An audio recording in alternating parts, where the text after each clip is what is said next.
let's say you're an associate at a law firm. You just started in big law. How do I even think about personal finance? Like, what is my first thought?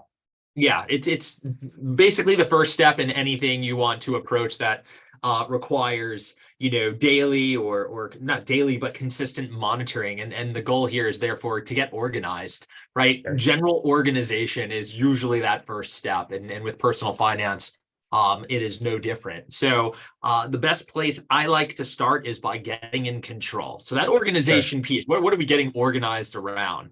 I like to get organized around where our money goes and where Mhm. so where it comes in and where it goes. Where it comes in is the easy part. If let's use the law firm associate. You're getting a base salary. Yep.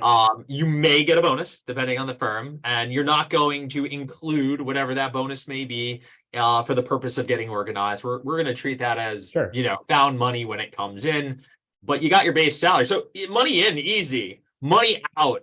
This is where we really want to understand where's it going. Where's it going? Everybody wants to just kind of budget right away. Don't do that. Part of my language, whatever you're writing down is likely bullshit.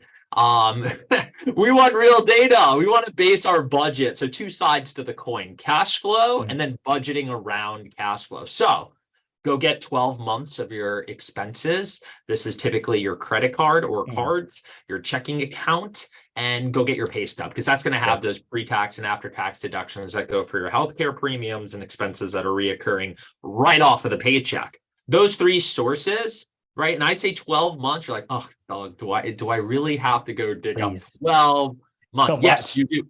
Yeah, All you right. do. It's so much. It's so much. Look, there's tech to do heavy lifting. I like Tiller Money. Go to tillermoney.com. You can use Mint, Rocket Money. All of these are great avenues to kind of just plug your accounts in and get the real data. I Sure. want you to get 12 months of data because we have seasonality. We need, like, if you just got 3 months of data of spending and it was the end of the year during the holidays, like that's a terrible, Drastically different. terrible. Yeah, it's definitely skewed. Same with summertime, right? You got the vacation in there.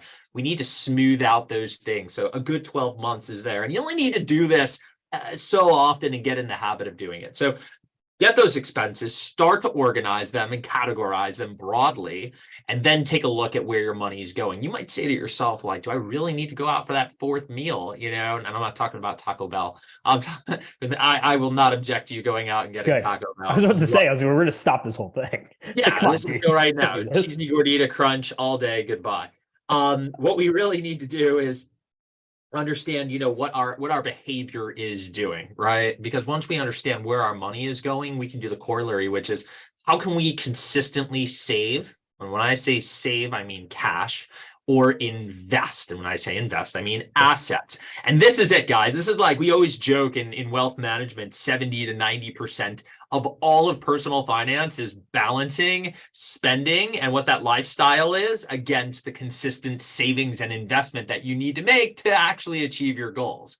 So that's where we start. And this is like an all year exercise until you get good at it. You got to put in the reps. You have to actually care and file this under the same category you would your own health. So exercise and diet, right? Sure. You don't just have one good meal and say you're healthy. You don't just look at your expenses one time and say, hey, I'm financially literate or educated about my financial situation. That's a good analogy.